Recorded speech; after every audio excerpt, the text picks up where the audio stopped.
So இந்த divorce அப்படிங்கிறதும் Sangeetha Vijay matter பற்றி நீங்கள் ஒரு டிவோட்டட் ஒரு ஃபேமிலி விமனாக இருக்கீங்க. இதை மூணு முக்கோணமாக வச்சு பார்த்தோன்னா உங்களுடைய பெர்ஸ்பெக்டிவ் என்ன? டிவோர்ஸ் பண்ண வேண்டிய அவசியம் என்ன? ஒரு விமனுக்கு வந்துட்டு எவ்வளவு காசு இருந்தாலும் அந்த ஹாப்பினஸ் அங்கே இல்லைன்னா விமன் அங்கே இருக்க விரும்பல. லவ் பண்ணி கல்யாணம் பண்ணுறாங்க, இத்தனை வருஷம் வாழ்ந்துட்டீங்க, இதுக்கு மேலே எதுக்கு டைவர்ஸு, என்ன யூஸு, இதெல்லாம் கேட்கலாம் நிறைய பேர். பட் ஆனால் டைவர்ஸ் பண்ணுறதுக்கு வந்துட்டு அவங்களுக்கு பர்பஸ் இருந்திருக்கலாம். அந்த ஆக்ட்ரஸ் அப்படிங்கிற வெளியே இருக்கிற ஆட்கள் சொல்லிட்டு இருக்காங்க, அது உண்மைதானா, அவங்க தானா, இல்ல அவங்க இல்லாம வேற ஏதாவது ஒரு தேர்ட் பர்சன் இருக்காங்களா? உங்களுடைய கருத்து என்ன அதை பத்தி?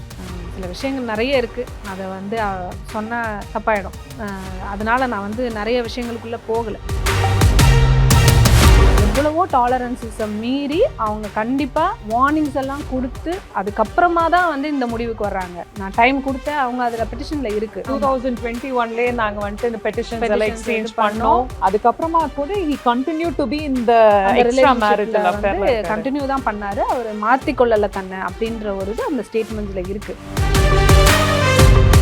யாரு இருக்குமோ இவங்களா அவங்களான்னு இருக்கும்போது இவங்க தான் அப்படின்னு இவர் ப்ரூவ் பண்ணிட்டார்ல. ஒரே கார், ஒரே கலர் காஸ்டியூம்ஸ், ஒரே பொக்கே, எல்லாருமே விஜய், நீங்க விஜய், நீங்க அவருடைய, நீங்க விஜய், நீங்க விஜய், நீங்க விஜய். ஆனா விஜய், நான் விஜய் இல்லை, நான் விஜய். இந்த ஒரு மைண்ட் செட்டை விஜய்க்கு ஃபிக்ஸ் பண்ணியிருக்காங்க. அதுவும் இல்லை, இதில் ஒரு பெரிய காமெடி ஒரு நாள் சொன்னாங்க, அவர் ஒரு எம்ஜிஆர் இல்லை 100 எம்ஜிஆர். ஐயோ விடுங்கடா, நான் கிளம்புறேன்னு கிளம்பிட்டேன். நான் அவரை வந்து கெடுக்கிறாங்க. நீங்க இவ்வளோ கவலைப்பட தேவையே கிடையாது, நீங்க அவ்வளோ கவலைப்படுறதுக்கு இங்க வர்த்தே இல்லை. அந்த வர்த்தே இல்லைங்கிற வேர்டு வந்துட்டு நிறைய சென்ஸ் அதுக்குள்ளா இருக்கு, நிறைய அடக்கங்கள் இருக்கு அதுக்குள்ளா. எதை வர்த் இல்லைன்னு சொல்றேன்? 30 வருஷம் வாழ்ற ஒரு பெண் கூட அந்த அம்மா வர்த் இல்ல, நேத்து வந்து அந்த அம்மா வர்த்தான்னு அதுவும் தெரியல. இல்ல இதெல்லாம் ஃபைல் பண்ணிருக்க எது நம்ம கோர்ட்ஸ்க்கு வந்திருக்கு. அப்போ ஜுடிஷியல் சிஸ்டமே நீ வர்த் இல்லைன்னு சொல்றீங்களா? அந்த வர்த்தே இல்லைங்கிற அந்த வார்த்தை ஒரு மிகப்பெரிய ஒரு உள்ளடக்கம் அதுக்குள்ள இருக்கு. நீங்கள் சொன்னால் கேட்குறவங்க தான் ஃபேன்ஸ். எல்லாரும் சத்தம் போடாதீங்கன்னா போட மாட்டாங்க, யாரும் ஓடி வராதிங்க, எல்லாரும் உட்காருங்கன்ட்டா உட்காந்துருவாங்க. கிளம்புங்கடா போய் அடிங்க, புரட்சி பண்ணுங்க அப்படின்னு ஆதவர்ஜுன மாதிரி சொன்னால் புரட்சி பண்ணுவாங்க. இதுதான் வந்து ஃபேன்ஸ். அப்போது நீங்கள் ஃபேன்ஸையும் இளைஞர்களையும் நீங்கள் வந்து கரெக்டான முறையில் நீங்கள் வழி நடத்தணும், அவங்கள ஜென்டில் ஆக்கணும், வெறிப்படுத்தக்கூடாது, பக்குவப்படுத்தணும். பொறுக்கித்தனம் பண்ணுங்கடான்னு சொல்லக்கூடாது, பொறுப்போடு நடந்துக்கடான்னு சொல்லி கொடுக்கும். இதெல்லாம் தான் தலைமை சொல்லணும். தலைமையே தலைக்கால் புரியாமல் தெரியும் போது கீழே இருக்கவங்கள நம்ம. சம்மர் வந்தாச்சு. What's your plan for this holiday? எங்க கிட்ட விட்டுருங்க, நாங்க பாத்துக்கிறோம். VGT Holidays. GT Holidays, South India's #1 travel brand. ஆச்சி மசாலா. எந்த சமையலும் ருசி தேடும் ரகசியம். 20 ரூபாய். பேர் என்ன?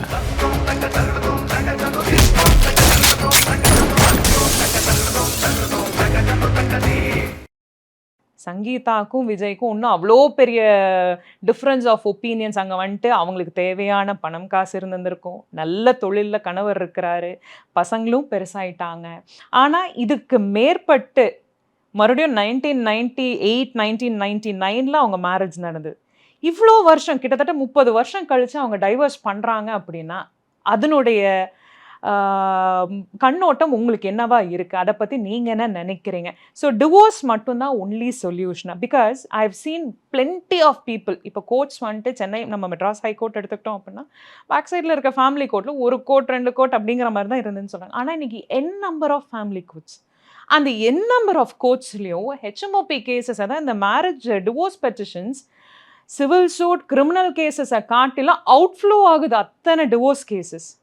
ஸோ இந்த டிவோர்ஸ் அப்படிங்கிறதும் சங்கீதா விஜய் மேட்ரு பற்றி நீங்கள் ஒரு டிவோட்டட் ஒரு ஃபேமிலி விமனாக இருக்கீங்க. இதை மூணு முக்கோணமாக வச்சு பார்த்தோன்னா உங்களுடைய பெர்ஸ்பெக்டிவ் என்ன? நான் இந்த இஷ்யூவில் வந்து நம்ம வந்து ஒரு அட்வொகேட்டாகவும் பார்க்கணும், ஒரு ஃபீமேலாகவும் பார்க்கணும், மதர் ஆஃப் 2 சில்ட்ரன்ன்றதுலேயும் பார்க்கணும், பெரிய இடத்து பொண்ணு அப்படின்றதுலேயும் பார்க்க வேண்டியது இருக்குது. ஏன்னா நம்மளும் ஒரு பெரிய இடத்துல வாழ்கிறோம்.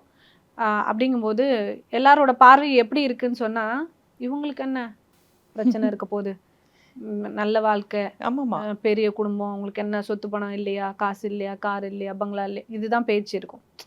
பெரிய பெரிய ஆக்டர்ஸ்க்கு எடுத்துக்கோங்க, ஸோ மெனி. இப்போ ரீசெண்ட் இந்த லாஸ்ட் 2 இயர்ஸ்லேயே எத்தனை பெரிய செலிபிரிட்டிஸ்க்கு டிவோர்ஸ், அவங்களுக்குலாம் பணம் இல்லையா? எல்லாத்துக்கும் நல்ல எல்லாம் well settled with crores of properties. அப்படிங்கும்போது அவங்கெல்லாம் வந்து டிவோர்ஸ் பண்ண வேண்டிய அவசியம் என்ன? எல்லாரும் எதுக்காக உழைக்கிறோம்? 4 காசு சம்பாதிக்கணும்னு உழைக்கிறோம். அந்த காசு இருந்தால் வேணுங்கிற விஷயங்களை செஞ்சுக்கலாம். அதுக்கு மேலே பிரச்சனையை காசு இருந்தால் சமாளிச்சுக்கலான்ற ஒரு தாட் எல்லாருக்கும் இருக்கும். கண்டிப்பா. அதுவும் மோஸ்ட்டாக விமன் என்ன நினைப்பாங்க, இத்தனை பிரச்சனை இருக்குது, காசு இருக்குல்ல சமாளிச்சுக்கிற வேண்டியதானே அப்படின்னு நினைப்பாங்க. அது இல்லை. ஒரு விமனுக்கு வந்துட்டு எவ்வளவு காசு இருந்தாலும் அந்த ஹாப்பினஸ் அங்கே இல்லைன்னா விமன் அங்கே இருக்க விரும்பலை. அந்த சந்தோஷம் இல்லை, சந்தோஷம் மட்டும் இல்லை, அந்த அவங்களுக்கான ஸ்பேஸ் எவ்வளோ பெரிய இடத்துல கூட்டு போய் விட்டாலும், ஒரு பெரிய 5 ஸ்டார் ஹோட்டலே நீங்கள் கூட்டிகிட்டு போனாலும் ஒரு பொண்ணுக்கிட்ட வந்து உங்களுக்கு என்ன வேணும், என்ன சாப்பிட்றீங்கன்னு கேட்டு தான் அந்த ஹஸ்பண்டோ கூட இருக்கவங்க கேட்டு தான் வாங்கி கொடுக்கணும். பெரிய 5 ஸ்டார் ஹோட்டல் கூட்டிகிட்டு வந்துட்டேன்றதுக்காக போ எடுத்துகிட்டு போய் சாப்பிடு, இதை கொடுங்க சாப்பிட அப்படின்னு சொன்னால் அந்த பொண்ணு எப்படி நினைப்பாங்க? அந்த மாதிரி அவங்களுக்குன்னு ஒரு விருப்பு வெறுப்புகள் இருக்கும், செல்ஃப் ரெஸ்பெக்ட் இருக்கும். அதை மதிக்கிற இடமா இருக்கணும் ஒரு பெண்ணுக்குன்றது ரொம்ப முக்கியமான ஒரு விஷயம். பணம் காசுக்கெல்லாம் மேலே அதை இழக்கிறாங்க அப்படின்ற பட்சத்தில் தான் அவங்க அந்த லைஃபே வேணாம் அப்படின்ற முடிவுக்கு ஒரு பெண்ணாக உங்களுக்கும் தெரியும், எனக்கும் தெரியும். ஒரு பெண் அந்த லைஃப் வேணான்னு நினைக்கிறா அப்படின்னு சொன்னால் கண்டிப்பாக அந்த இடத்துல அவங்க இது எல்லாத்தையுமே இழந்திருக்கணும், பணத்துக்கும் மேலே. கரெக்ட். ஸோ இந்த டெசிஷனுக்கு அவங்க வந்திருக்கணும். ஸோ இது வெளியில் இருக்கவங்கலாம் இவங்களுக்கு இது இல்லையா, அவர் இருந்தால் 4 நடிகையோடு இருந்துட்டு போகிறாரு, இவங்க என்ன இது பண்ணிட்டு போக வேண்டியதானே, இதெல்லாம் சொல்லலாம். பட் ஆனால் இப்போ சங்கீதா லவ் பண்ணி கல்யாணம் பண்ணுறாங்க. கரெக்ட். லவ் பண்ணி கல்யாணம் பண்ணுறாங்க, இத்தனை வருஷம் வாழ்ந்துட்டீங்க, இதுக்கு மேலே எதுக்கு டைவர்ஸு, என்ன யூஸு, இதெல்லாம் கேட்கலாம் நிறைய பேர். பட் ஆனால் டைவர்ஸ் பண்ணுறதுக்கு வந்துட்டு அவங்களுக்கு பர்பஸ் இருந்திருக்கலாம். ஏன்னா அவர் தன்னோட லைஃப்பை மாற்றிக்கிடுவாருன்ற எதிர்பார்ப்பே இயர்ஸ் போகும். ஃபார் என்னோட இஷ்யூவே எடுத்துக்கோங்க, இது வந்து க்யூர் ஆயிரும். எனக்கு கோர்ட்டில் கேட்டது, ஏன் 7 இயர்ஸ் கழிச்சு இந்த கேசஸ் அப்படின்னு கேட்கும்போது, 7 இயர்ஸாக என்ன பண்ணீங்க, ஆரம்பத்திலே இல்லை ஹி இஸ் நாட் வெல்ன்றது, அப்போ வந்து ஏன் நீங்கள் இவ்வளோ வருஷம் கழிச்சு இந்த கேசஸ்லாம் வருது அப்படிங்கும்போதெல்லாம் ஒவ்வொரு வருஷமும் ட்ரீட்மெண்ட்ஸ் போயிட்டு இருக்குது, வேறு வேறு கண்டிஷனுக்கு மாறுறாங்க. அப்போ வந்து ஒவ்வொரு பீரியட்லையும் இது சரியாயிரும், ஓகே இது மாறிடுவாங்க, இது இப்படி கொண்டு வந்துடலாம். அந்த நம்பிக்கை வந்து பெண்கள் வந்து ஒரு பீரியட் ஆஃப் டைமுக்கு இழுப்பாங்க, எவ்வளோ முடியுமோ இழுப்பாங்க. அது முடியாத பட்சத்தில் 20 வருஷமாக இருந்தாலும் சரி, 30 வருஷமாக இருந்தாலும் சரி, இது முடியாது அப்படின்ற டைமில் தான் அவங்க கோர்ட்டுக்கு வராங்க.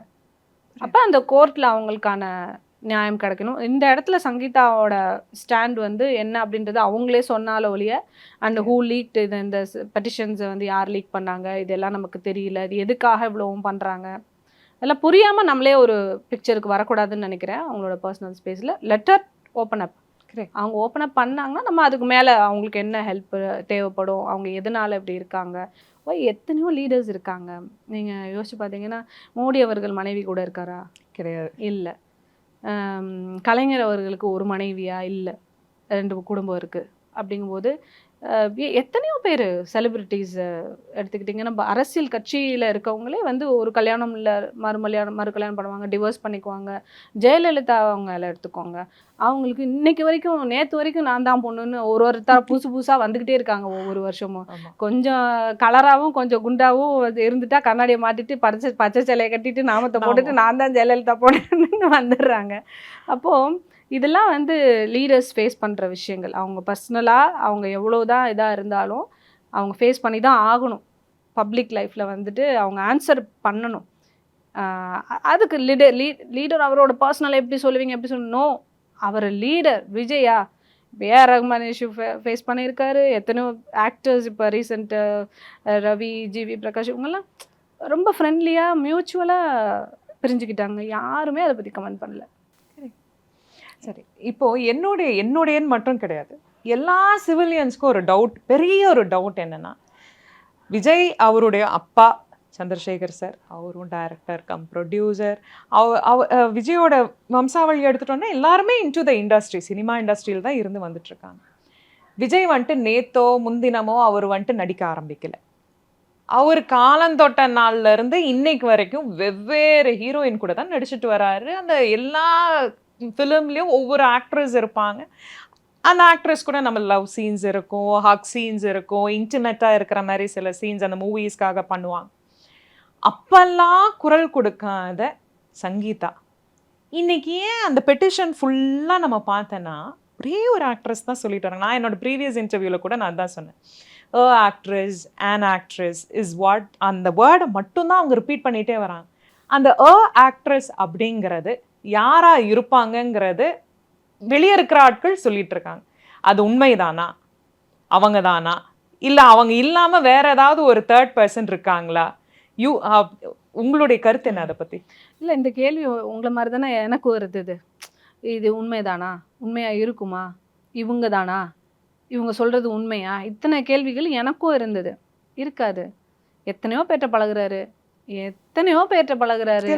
சினிமா இண்டஸ்ட்ரியில் ஒரு பீக்கில் இருக்க ஒரு ஹீரோவுக்கு இப்படி ஒரு ஒய்ஃப் வந்து மிஸ் அண்டர்ஸ்டாண்டிங்கில் வந்துட்டு என்ன நீ அவங்க கூட போயிட்டியா இவங்க கூட போயிட்டியான்னு கேட்டு சண்டை போடுற மாதிரியான டைப்பாக இருக்காங்களோ, பொசசிவ்னஸ்ல அப்படி இருக்காங்களோ, அப்படிலாம் நம்ம நினைக்கலாம்.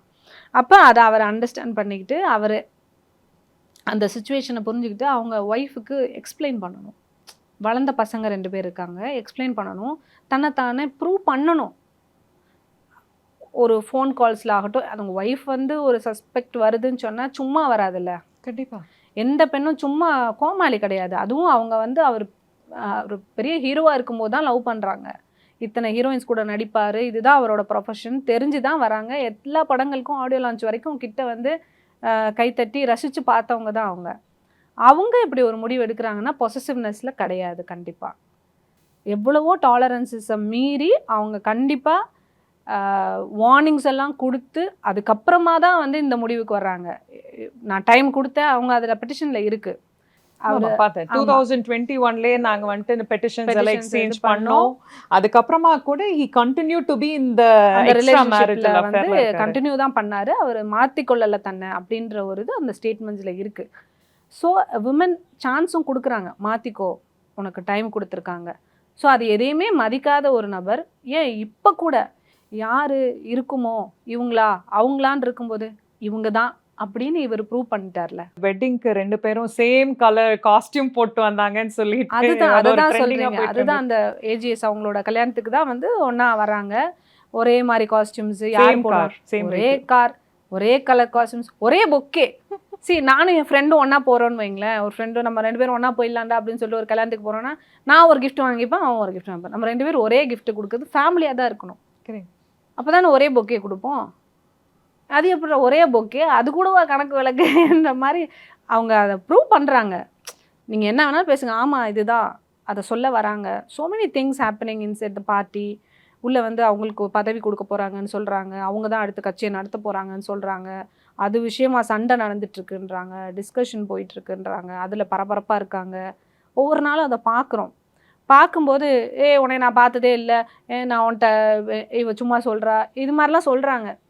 சொல்கிறவங்க சொல்லிகிட்டே இருக்கலாம் மேடம், பட் எனக்கு தெரிஞ்சதை நான் சொல்லாமல் இருக்கக்கூடாது. நீங்கள் எல்லோரும் என்னை பார்த்துருக்கணும் அப்படின்றது அவசியம் இல்லை. நான் பார்ட்டிசிபேஷன் அதிகமாக இந்த பார்ட்டியில் போய் கொடுக்காததுக்கு ரீசனே இந்த மாதிரி ஸோ மெனி கன்ஃபியூஷன்ஸ். இவங்க என்ன தாண்டா பண்ண வராங்கன்றது நானும் பொறுமையாக இருக்கேன் ஒவ்வொரு விஷயத்துலையும்.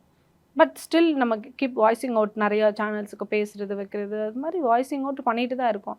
அதையும் பார்க்குறாங்க. பட் ஆனால் எதுலேயுமே சேஞ்ச் கிடையாது. அவங்கள மாற்றிக்கிறதுக்கோ இதுக்கோ எதுவுமே அங்கே பேச்சுவார்த்தைக்கே இடம் இல்லை. ரீசெண்டாக சந்திரசேகர் சார் வந்துட்டு ஒரு சேனலில் சொல்லியிருந்தாரு, இந்த மாதிரி விஜய் வந்துட்டு ஒரு இரும்பு கூட்டுக்குள்ளார இப்போ இருக்காரு அப்படின்னு கூட ஒரு வார்த்தை சொல்லியிருந்தார். அது உண்மையா? அவர் உண்மையாலுமே அவரை மீட் பண்ணுறது இப்போ இருக்கிற இந்நாள் கட்சி தலைவர்கள் காட்டிலும் ரொம்ப கடினம் அப்படிங்கிறாங்களே, அது உண்மையா? உண்மை.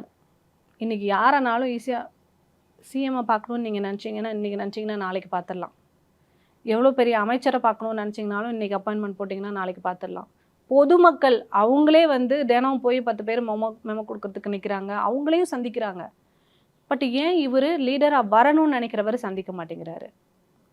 லீடராக வரணும்னா இன்னும் நிறைய பேரை சந்திக்கணும். நீங்கள் கண்டிப்பாக 100 நாள் வேலை திட்டம் மாதிரி கூட விஜய் அவர் பார்ட்டி ஆரம்பித்து வருஷம் ஆகுது, அவ்வளோ நாளும் வேலை பார்த்துருக்கணும். கேண்டிடேட் ஃபைனல் பண்ணுறதுலேருந்து நிர்வாகிகளை போடுறதுலேருந்து விறுவிறுப்பாக சூப்பராக வேகமாக பண்ணியிருக்கணும். பட் கடைசி 1 மாதம் வரைக்கும் நிர்வாகிகளே போடலை, பூத்து ஃபீல் பண்ணலை. சரி, இது எல்லாத்தையும் அவர் நம்பலை, அவரை தான் நம்பி வராரு. அப்படின்ற பட்சத்தில் அவராது வெளியில் வரணும். கண்டிப்பாக அவர் தலைவர்களை உண்டாக்கணும். ஒரு ஊருக்கும் போகும்போது அந்த ஊரில் ஒரு 2 தலைவரை உருவாக்கிட்டு வரணும். இப்போ இங்கேருந்து இப்போ திமுகவில் எடுத்துக்கிட்டிங்கன்னா திருச்சி போனீங்கன்னா நேரு அண்ணா இருப்பாங்க, அன்பில் மகேஷ் சார் இருப்பார். இப்படி வந்து ஒவ்வொரு ஊருக்கும் ஒரு தலைவர் இருப்பாங்க. அந்தந்த ஊர் மக்கள் அவங்கவுங்களோட பிரச்சனைகளை வந்து அந்த லீடர் தானே போய் பார்ப்பாங்க. அவங்கக்கிட்ட அந்த அப்ரோச் இருக்கணும்ல. எல்லாரும் வந்து சிஎம்ஏ பார்ப்பாங்களா? மாட்டாங்க. அப்போது அதுதான் எல்லா பார்ட்டிலையும் அதுதான். பிஜேபியிலே எடுத்துக்கோங்க, அந்தந்த ஊரில் இருக்க லீடர்ஸை போய் அவங்கவுங்க அப்ரோச் பண்ணி பார்த்துக்கிறது. இதுதான் அந்த பார்ட்டி ஸ்ட்ரக்சர். இங்கே எல்லாருமே விஜய், நீங்கள் விஜய், நீங்கள் அவருடைய நீங்கள் விஜய், நீங்கள் விஜய், நீங்கள் விஜய். ஆனால் விஜய், நான் விஜய் இல்லை, நான் எம்ஜிஆர். இந்த ஒரு மைண்ட் செட்டை விஜய்க்கு ஃபிக்ஸ் பண்ணியிருக்காங்க. அதுவும் இல்லை, இதில் ஒரு பெரிய காமெடி ஒரு நாள் சொன்னாங்க, அவர் ஒரு எம்ஜிஆர் இல்லை 100 எம்ஜிஆர். ஐயோ விடுங்கடா, நான் கிளம்புறேன்னு கிளம்பிட்டேன் நான். ஏன்னா ஒரு மாயை ஃபிக்ஸ் பண்ணுறானுங்க, அவரை வந்து கெடுக்கிறாங்க. புரியுது சார் நீங்கள் இறங்கி வரணும் சார், நீங்கள் வெளியே போகணும் சார், நீங்கள் வாங்க சார். இப்போ இந்த மக்கள் உங்களை அன்புல இருந்து கூப்பிடுறாங்க. இந்த மக்கள் உங்களை கடிச்சு திங்க மாட்டாங்க. நீங்கள் வந்தால் 40 பேர் சாவாங்களோ ஒழிய செத்து கூட உங்களை காப்பாற்றுவாங்க. அந்த அளவுக்கு அன்பு உங்கள் மேலே வச்சுருக்காங்க. அன்பு வச்சுட்டாங்கன்னா தமிழக மக்கள் வந்து என்னைக்கும் வந்து அவங்கள சாவடிச்சிட மாட்டாங்க, கடிச்சு தின்றுவாங்களா? உங்கள் மேலே அவ்வளோ அன்பு வச்சுருக்காங்கங்க. உங்களுக்கு அப்படி ஏதாவது ஒன்றுனா விட்டுருவாங்களா? அந்த நம்பிக்கை ஏன் உங்களுக்கு மக்கள் மேலே வரல? இன்னும்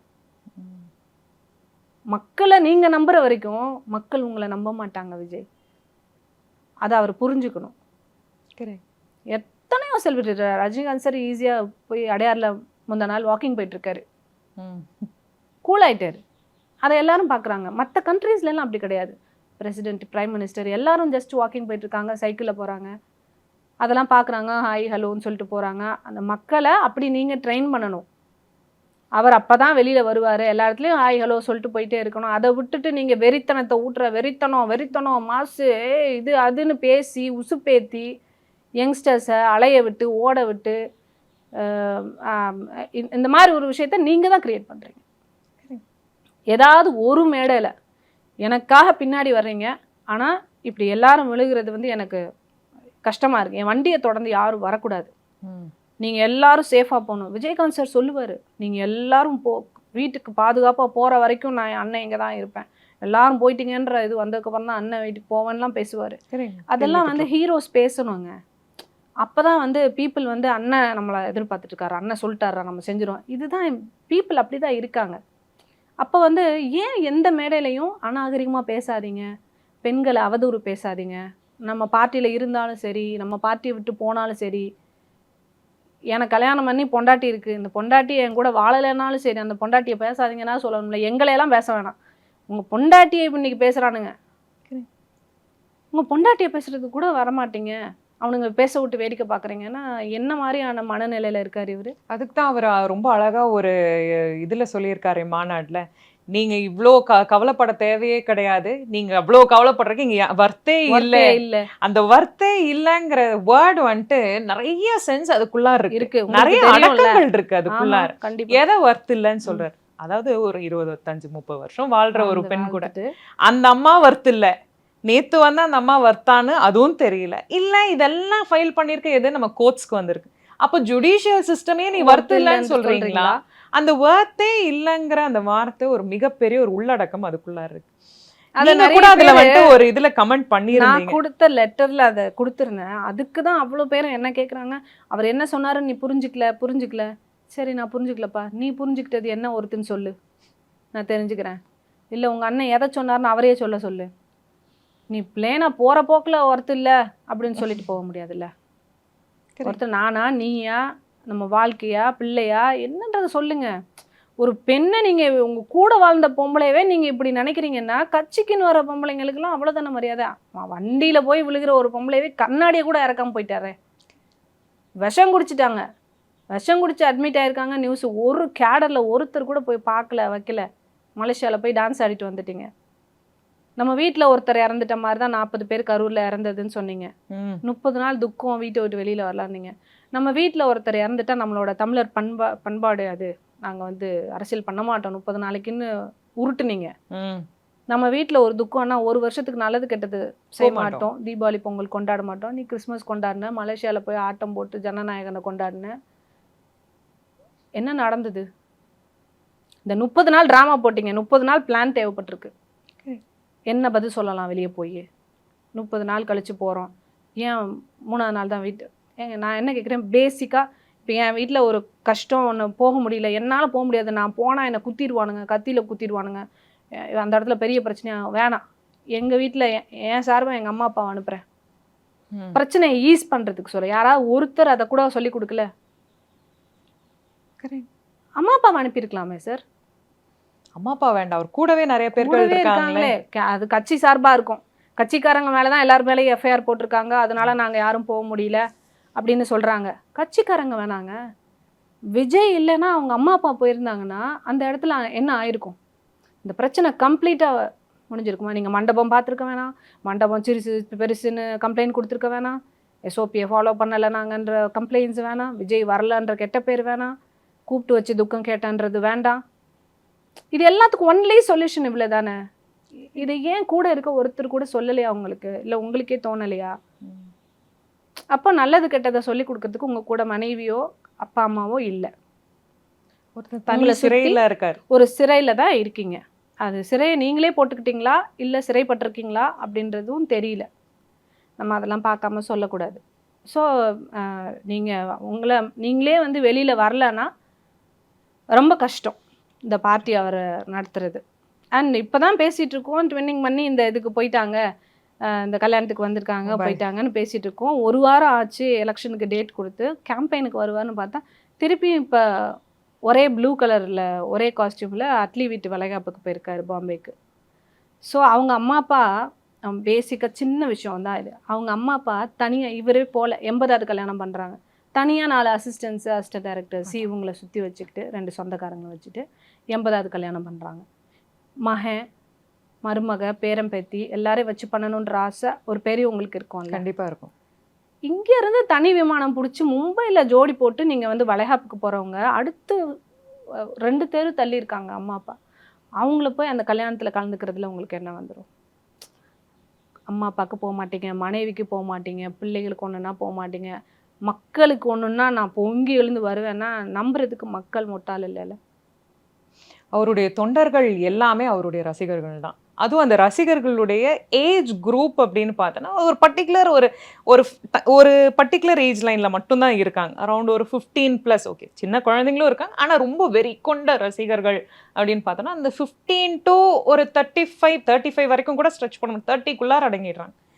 இப்போ இவங்களில் கட்சி ஆரம்பிக்கிறார் விஜய். தன்னை போல் ஒரு தலைவனை உருவாக்குபவனே உண்மையான தலைவன். அவர் இன்னைக்கு வரைக்கும் எத்தனை தலைவர்கள் அப்படி உருவாக்கி இருக்கிறாரு? அதாவது அவர் கூடவே ஒருத்தர் இருக்கிறாரு.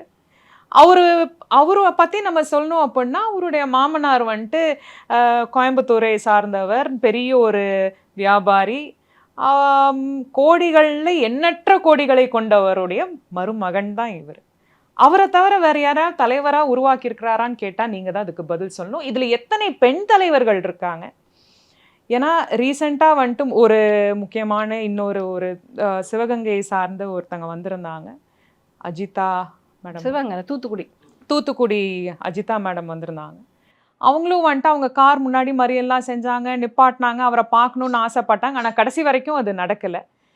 அதே மாதிரி நீங்களும் வந்துட்டு ஒரு பெண்ணாக இருந்து கட்சியில் இணைந்து இருந்து அவருக்காக நிறைய டிவி ஷோஸில் நானே பார்த்துருக்கேன், CNN IBNல கூட அவருக்கு ஃபேவர் நீங்கள் வந்துட்டு அந்த ஸ்டாம்பேடுக்கு கூட நீங்கள் பேசியிருந்தீங்க. அப்படி இருந்த நீங்கள் கட்சியை விட்டு வெளியே வந்துட்டீங்க. அவங்க அஜிதா அவங்களுக்கும் வந்துட்டு கரெக்டான ஒரு ஃப்ரேம் லைன் அங்கே கிடைச்சிதான்னு கேட்டால் அவங்களுக்கும் கிடைக்கல. அப்போ கட்சியில் இருக்கிற எந்த பெண்களுக்கும் கரெக்டான ஒரு பதவி, தலைவர்கள் இந்த மாதிரிலாம் இருக்கா? இல்லை கட்சியோட ஃப்ரேம் ஒர்க் எப்படி இருக்குது? கட்சிக்கு ஒர்க்கும் இல்லை, ஃப்ரேமும் இல்லை. ஃப்ரேம் ஒர்க் அப்போ எதிர்பார்க்க முடியாது. கட்சியில் ஒரு ஸ்ட்ரக்சர் இல்லை. ஓகே, எல்லாமே எடுத்தோன்னே வந்துருமா? கிடையாது. ஸ்ட்ரக்சரை பில்ட் பண்ணுறது தான் பார்ட்டி. கேடர்ஸ் அதுதான். ஸோ இந்த கேடர்ஸே ஏதாவது உருப்படியாக ஏதாவது சொல்கிறாங்களா? சென்சிபிளாக எங்கேயாவது பேசுகிறாங்களா? ஒருத்தர் ஒன்று சொல்கிற, எங்ககிட்ட கூட்டணியே கிடையாது, நாங்கள் என்றைக்கும் கூட்டணி போக மாட்டோன்னு ஒருத்தர் சொல்லிட்டு போகிறார். இன்னொருத்தர் 90 சீட்டு CM சீட்டு பேசுனாங்க, நாங்கள் ஒத்துக்கல, தலைவர் அப்படி நிற்கிறாருன்னு ஒருத்தர் சொல்கிறார். இவங்கெல்லாம் வெளியில் வர்றவங்க, அதனால் வெளியில் வர்றவங்கள நமக்கு தெரியுது, ஓ இது இப்படி இருக்குது இப்படி இருக்குன்னு. வெளியவே வராமல் உம்மனாங்கோட்டை மாதிரி உட்காந்துக்கிட்டு மேலே ஒருத்தன் உட்காந்து வேலை பார்க்குறான் பாருங்கள், ஜான் ஆரோக்கியசாமி. அவர் தான் main culprit of the party. என்ன சொல்கிறது, பார்ட்டியோட இந்த broken ஸ்ட்ரக்சருக்கு மெயின் கல்ப்ரிட் அவர் தான். ஓகே, இஸ் த ஸ்ட்ராட்டஜிஸ்ட் இல்லை. ஒன்னொன்னே அவர் தானே டிசைட் பண்ணணும். அவர் சொல்கிறத தான் செய்யணும். அவர் சொன்னாதான் இவங்கெல்லாம் செய்வாங்க. அவர் சொன்னாதான் விஜய் வெளியே வருவார். அப்படி இந்த ஸ்ட்ராட்டஜிஸ்ட்டு அவரோட உண்மை முகம் என்னன்னு தெரியல. சில விஷயங்கள் நிறைய இருக்குது, அதை வந்து சொன்னால் தப்பாயிடும். அதனால நான் வந்து நிறைய விஷயங்களுக்குள்ளே போகலை. ஏன்னா என்னெல்லாம் அவங்களுக்கு இன்றைக்கி தான் சொல்லுவீங்களா, ஏன் முன்னாடி சொல்லலை, அதுக்கு சொல்ல கட்சியில் இருக்கும்போதே சொல்லணும். எல்லாம் நிறைய கிரிட்டிசிசம்ஸ் தான் வரும். கிரிட்டிசிசம்காக நான் சொல்லலை, வேணாம். எல்லாத்துக்குமே ஒரு தப்புன்னு சொன்னால் இவங்களோட முகம் எல்லாம் வெளியில் வரும். அன்னைக்கு தெரிஞ்சுப்பாங்க நம்ம ஏன் சொன்னோம் அப்படிங்கிறது. இவங்க முகம் எல்லாம் வெளியில் வரும்ல. இப்போ ரீசெண்டாக 2 days முன்னாடி ஒரு பொண்ணு ஐடி விங்கில் இருக்கவங்க என்னை டார்கெட் பண்ணுறாரு, ஜான் ஆரோக்கியசாமி, நான் வந்து மக்கள் இயக்கத்துலேருந்து இந்த கட்சிக்காக வேலை பார்க்குறேன், பட் ஆனால் என்னை இப்படி டார்கெட் பண்ணுறாரு, நான் குவிட் பண்ணிக்கிறேன், நான் எந்த பொலிட்டிக்கல் பார்ட்டிக்கும் நான் இனிமேல் ஒர்க் பண்ண மாட்டேன்னு குவிட் பண்ணிட்டாங்க. இது நான் கூட ட்வீட் போட்டிருந்தேன். இது மாதிரி என்னையே தெரியுது, அதனால மீடியா எக்ஸ்போஸ் பண்ணுறாங்க. தெரியாத பெண்கள் எவ்வளோ பேர் இருக்காங்க தெரியுமா? சும்மா மேடைக்கு சிறுபான்மையினருக்கு வந்து இம்பார்ட்டன்ஸ் கொடுக்குற மாதிரி தாஹிரான்னு ஒருத்தவங்களை உட்கார வச்சுருக்காங்க மேடையில். சும்மா ஒரு ஃபோட்டோக்கு ஒரு முஸ்லீம் ஃபிகர் அவங்களுக்கு வேணும். அதுக்காக ஒரு ஃபீமேல் ஃபிகராக இருக்கணும், அது முஸ்லீம் ஃபிகராக இருக்கணும். அதுக்காக வந்து ஒரு பர்சனை இப்படி ஓரமாக உட்காந்துக்கோங்க, அந்த லாஸ்ட்டில் உட்காரணும். ஃபீமேல் எல்லாம் பார்த்தீங்கன்னா அந்த லாஸ்ட்டில் இருக்கணும். அப்படி தான் இருக்கும். அங்கே தான் பொசிஷன் உங்களுக்கு, அங்கே போய் உட்காந்துடணும். அதுக்கு மேலே இருக்காது அங்கே பொசிஷன். ஸோ இதெல்லாம் வந்து போய் நோன்பு கஞ்சி குடித்தோடனே சிறுபான்மையர் எல்லாருமே நம்ம நோன்பு கஞ்சி குடிச்சிட்டாரா, நமக்கு அதை ஓட்டு நம்ம அண்ணனுக்கு தாண்டான்னு போட்டுருவாங்களா? திருப்பரங்குன்றம் இஷ்யூ அப்போது ஏன் நீங்கள் வாய்ஸ் அவுட் பண்ணல? சிறுபான்மையினருக்கு ஒன்றுன்னப்போ நீங்கள் ஏன் நிற்கலை? ஏதாவது ஒரு பிரச்சனைனா நீங்கள் எங்கேயுமே நிற்கலை. அவர் பிரச்சனைக்கே நிற்கல, அவர் பிரச்சனைக்கே நிற்கலை. அதுதான் உண்மை. ஸ்டாம்பேட் அப்போ அவரே வெளியே வந்து ஒரு மீடியா ஒரு ப்ரெஸ் மீட் கொடுத்துருந்துருக்கலாம், என்ன நடந்துருந்துருக்கலாம்னு சொல்லலாம். தோ அது அவ்வளோ சீக்ரஸி மெயின்டைன் பண்ணோம், சிபிஐ தான் வந்துட்டு இன்வெஸ்டிகேஷன் அத்தாரிட்டியாக இருந்தவங்க கூட, you are already in to media, ஒரு ஸ்டேட்மெண்ட் நீ வந்துட்டு எஸ்டாப்ளிஷ் பண்ணி இருந்துருக்கலாம். ஏன் அதை பண்ணலை அப்படிங்கிறது எல்லாத்துக்குமே ஒரு பெரிய ஒரு கேள்வி. ஸோ நம்ம கண்ணு முன்னாடி எவ்வளோதான் நம்ம ஸ்பீடாக ஒரு எமர்ஜென்சி ஒர்க் போயிட்டு இருந்தாலும் நம்ம கண்ணு முன்னாடி ஒருத்தர் இறந்துட்டாங்கன்னு வைங்க, ஒரு குழந்தை இறந்து போச்சுன்னு வைங்க, நம்ம கண்ணு முன்னாடி நம்ம இறங்கி அந்த செகண்ட் அந்த என்ன ஆச்சு நமக்கு உடனே வரணும்ல. அது யாராவது சொல்லி கொடுக்கணுமா? ஸ்ட்ராட்டஜிஸ்ட் சொல்லணுமா? வெளியில் இறங்கலாமா வேணாமா, இப்போ கூட்டம் வருமா, மீடியா இருக்குது, இது யாராவது சொல்லணுமா? நமக்கு தேவை கிடையாது. தேவை ஒரு ஹியூமன் பீயிங்காக நீங்கள் அந்த இடத்துல நடந்துக்கணும் இல்லையா? மற்ற ஆக்டர்ஸ் யாருமே இப்படி கிடையாது. ஏன் விஜய் மட்டும் தன்னை இப்படி வச்சுக்கிறாரு? அஜித் அப்படி இருக்காரா? கிடையாது. அத்தனை பேர் அந்த கோயில்லையோ எதுலையோ வச்சு விசில் அடித்தாங்க, ஒரு கண் பார்வை தான் அப்படின்னாரு, எல்லாரும் ஆஃப் ஆயிட்டாங்களா? ஃபேன்ஸ் நீங்கள் சொன்னால் கேட்பாங்க. அது அஜித்துக்கு தெரியுது, ஏன் விஜய்க்கு தெரியல? நீங்கள் சொன்னால் கேட்குறவங்க தான் ஃபேன்ஸ். எல்லாரும் சத்தம் போடாதீங்கன்னா போட மாட்டாங்க. யாரும் ஓடி வராதிங்க, எல்லாரும் உட்காருங்கன்ட்டா உட்காந்துருவாங்க. கிளம்புங்கடா போய் அடிங்க, புரட்சி பண்ணுங்க அப்படின்னு ஆதவர்ஜுனா மாதிரி சொன்னால் புரட்சி பண்ணுவாங்க. இதுதான் வந்து ஃபேன்ஸ். அப்போது நீங்கள் ஃபேன்ஸையும் இளைஞர்களையும் நீங்கள் வந்து கரெக்டான முறையில் நீங்கள் வழி நடத்தணும். அவங்கள ஜென்டிலாக்கணும், வெறிப்படுத்தக்கூடாது, பக்குவப்படுத்தணும். பொறுக்கித்தனம் பண்ணுங்கடான்னு சொல்லக்கூடாது, பொறுப்போடு நடந்துக்கடான்னு சொல்லி கொடுக்கணும். இதெல்லாம் தான் தலைமை சொல்லணும். தலைமையே தலைக்கால் புரியாமல் தெரியும் போது கீழே இருக்கவங்கள நம்ம என்ன சொல்கிறது? சம்மர் வந்தாச்சு. What's your plan for this holiday? எங்க கிட்ட விட்டுருங்க, நாங்க பாத்துக்கிறோம். VGT Holidays. GT Holidays, South India's #1 travel brand. ஆச்சி மசாலா. எந்த சமையலும் ருசி தேடும் ரகசியம். 20 ரூபாய். பேர் என்ன?